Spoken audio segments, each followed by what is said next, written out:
Na mtazamaji, karibu katika sehemu ya pili ya taarifa zetu za Dira ya Wiki. Jina langu ni Mary Kilobi Atwoli na mtangazaji wa ishara ni Pretty Janet. Na leo katika makala ya Shoka la KTN tunaangazia kizungumkuti katika hazina ya kitaifa kuhusu mradi wa Grand Falls Dam ambao Wizara ya Hazina ya Taifa ilifutilia mbali. Haman Kamariki na makala haya.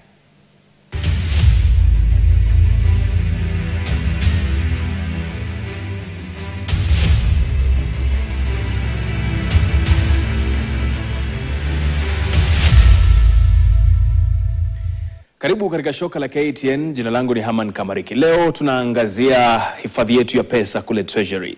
Tarehe 22 Septemba mwaka huu hapa KTN tulifichua kile tulichokiita ulaghai wa gharama kubwa wa mradi wa Grand Falls Dam ambao Wizara ya Hazina ya Taifa ilifutilia mbali ghafla ndani ya mwezi mmoja.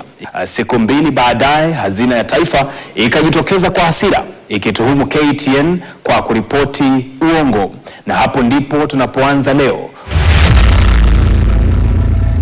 Kwenye Shoka la KTN leo tunajiuliza swali moja: nani anayemdanganya nani kati ya KTN na hii Wizara ya Pesa? Hazina ya Fedha inasisitiza kuwa mradi huo ulisitishwa kihalali, lakini nyaraka ambazo tumezipata zinasimulia hadithi tofauti kabisa. Sehemu ya kwanza ya mkanganyiko wenyewe unaanza hapa. Kama iwapo imesainiwa ama haijasainiwa. Tuonyeshe dondoo za barua ya Treasury kwanza. Katika aya ya pili ya barua kutoka hazina yenyewe inathibitishwa kuwa mkataba wa maendeleo ya mradi ulisainiwa kati ya mamlaka ya unyunyiziaji maji mashamba, yani National Irrigation Authority NIA, na GBM Consortium. Lakini aya ya 4 ya barua hiyo inakanusha eti hakuna mkataba uliosainiwa. Kauli mbili kenzani ndani ya barua moja.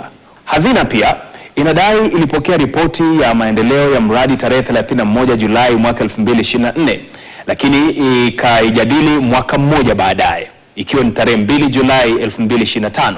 Kwa nini mradi huu ulicheleweshwa au majibu yale yalicheleweshwa namna hii? Hazina ikatumia kifungu cha 4311 cha sheria ya PPP kufuta mkataba huo, ikidai haukukidhi masharti ya kisheria. Kwa nini basi kutumia kifungu kisichohusiana na kufuta mradi uliokuwa tayari umeidhinishwa? Ripoti mbili tofauti za tathmini zinaonyesha wazi kuwa GBM Consortium walipewa mwanga kuendelea. Ripoti ya kwanza inasema hivi: barua hii iliandikwa tarehe 30 Julai mwaka 2024, ilisainiwa na mkurugenzi mkuu wa National Irrigation Authority NIA, Engineer Charles Muasia, akiandikia katibu Ephantus Kimotho wa Wizara ya Maji. Aya ya pili inasema hivi na nanukuu: kutokana na uchambuzi uliofanywa, kamati tathmini imebaini kuwa ripoti zote mbili zinakidhi maslahi ya umma na vigezo vya PPP. Aya ya 3 inaongeza na nanukuu: kamati inashauri mradi uendelee hatua inayofuata kwa utekelezaji wa ajenda ya maendeleo ya taifa. Ripoti ya pili tarehe 16 Septemba mwaka 2024 inamwandikia PS Kimotho tena ikipendekeza KenGen washirikishwe kama mamlaka ya pamoja ya mkataba.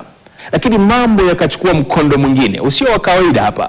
Tarehe 19 Novemba 2024, wakati tathmini ikiendelea, Hazina kupitia katibu mkuu wa Wizara ya Fedha Chris Kipto iliandikia barua kwa katibu wa maji Kimotho. Barua hiyo iliyopokelewa tarehe 22 Novemba ilidai kuwa kampuni ya Kifaransa ya EDF ilikuwa imewasilisha pendekezo pinzani kwa mradi huo licha ya kuamuru awali kuwa na National Irrigation Authority isijadili ombi la EDF hadi ripoti ya GBM ikamilike. Lakini hapa ndipo utata unapoanza. Barua ya EDF tarehe 5 Mei mwaka 2023 inathibitisha kwamba ilitokana na mkutano kati ya Rais William Samoei Ruto na makamu wa rais wa EDF Valeria Levkov huko Paris, Ufaransa. Tarehe 24 Januari 2023 inasema hivi na nanukuu: baada ya mkutano na Mheshimiwa Rais William Ruto, EDF ilionyesha nia ya kuendeleza ushirikiano wa maendeleo ya nishati na maji nchini Kenya. Lakini Hazina ikakanusha katika barua iliyotutumia sisi mkutano huo. Hata baada ya kuingiliwa, NIA iliendelea na tathmini yake. Tarehe 31 Januari 2025 NIA iliandika kuwa pendekezo la EDF lilikuwa bado halijakomaa ikilinganishwa na GBM, likaeleza, na ninanukuu, pendekezo la EDF liko katika hatua ya awali sana. Litahitaji miezi 12 kufikia kiwango cha GBM, na ikapendekeza hatua 5. Ya kwanza ikasema kuruhusu GBM waendelee na mazungumzo. Ya pili wakasema kushindanisha GBM na EDF peke yao. Ya tatu kuwaunganisha pamoja, kuruhusu miradi miwili sambamba, kufungua zabuni kwa mashindano mapya. Baada ya kuchambua haya maelekezo matano, NIA ilihitimisha na kusema hivi, na nanukuu, tunapendekeza chaguo la kwanza, hili likiwa ni kuruhusu GBM kuendelea na mazungumzo. Sababu, kuokoa muda, kupunguza gharama na kulinda ajenda ya maendeleo ya taifa.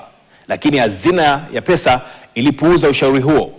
Ilichukua hazina miezi 7 kujibu. Tarehe 19 Agosti 2025, hazina ikaufuta rasmi mradi.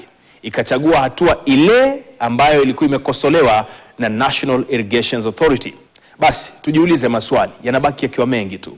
Ni kwa vigezo gani mradi ulifutwa? Kwa nini kufutwa kwa mradi uliokuwa umekubaliwa? Huu ndio mradi ule ambao Rais William Samoei Ruto aliujadili na Waziri Mkuu wa Uingereza Rishi Sunak katika mkutano wa COP27 mwaka 2022. Sasa swali ni je, Kenya itaaminika vipi kidiplomasia pale washirika wawili wa kigeni wanaahidiwa mradi mmoja, UK na GBM, kisha kunakuwa na EDF ya Ufaransa? Sasa GBM wamewasilisha malalamiko kwa kamati ya PPP. Utata huo ukijiri, huenda kamati hii isisikize ile ombi la GBM, kwa sababu taarifa za kisiri tulizozipata zinasema serikali hii haijaunda jopo au kuteua wanakamati wa kushughulikia masuala haya. Kwa hivyo hakuna kamati ambayo ipo, na ile ambayo ipo iko na wanakamati wawili tu badala ya 7. Hili litalazimu kuendelea mahakama au kwenda katika mahakama hapa nchini au kutafuta usaidizi wa kimataifa ambao unafahamika kama arbitration. Mimi ni Haman Kamariki na hilo ni Shoka la KTN.